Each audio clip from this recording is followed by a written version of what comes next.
जय गुरुदेव नमस्कार। गेल्या 7 वर्षाआधी प्रशासनाने गोरगरिबांना एसपी घटकामध्ये घरकुल मेळाव्यामधून निविदा काढली, परंतु 7 वर्षे उलटूनही एकाही गोरगरिबांना घरकुलचा लाभ मिळाला नाही। यासाठी आमच्या गुरुदेव युवा संघाचा सतत पाठपुरावा सुरू आहे का यवतमाळ शहरातल्या बेसहारा फुटपाथवरच्या नागरिकांना घरकुल द्या, परंतु एकही अधिकारी याचा जवाब द्यायला तयार नाही।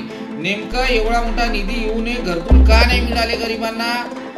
काही लोकांचे घराचे स्वप्ने पाहता पाहता त्यांचा मृत्यू झालाय, परंतु घराचं स्वप्न अद्यापही त्यांचं पूर्ण झालं नाही। यासाठी 49 सीट नंबरवर यांनी घरावर घर बनवण्याचे ठरवले होते, परंतु कोणालाच आजवरी घर मिळाले नाही।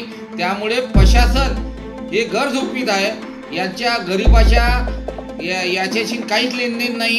या प्रशासनाला गरीब मरत आहे, त्यांना घराचं स्वप्न पूर्ण नाही होत आहे। यवतमाळ शहरामध्ये फुटपाथवर राहणारे बेसहारा जे नागरिक आहे यांचे घराचे स्वप्ने पुरे होणार का? गेल्या 7 वर्षापासून या प्रशासनाने या गरिबांची टाइमपासच केलाय। त्वरित यांना घरकुल द्या ही आमची मागणी आहे, नाहीतर आम्ही रस्त्यावर उतरून आंदोलन करणार का गरिबांना वस्त्र निवारा या त्वरित द्या प्रशासनाने, ही आमची कळकळीची विनंती आहे। आणि याच्यावर आमदार महोदय, पालकमंत्री महोदय, खासदार महोदय साहेबांनी अत्यंत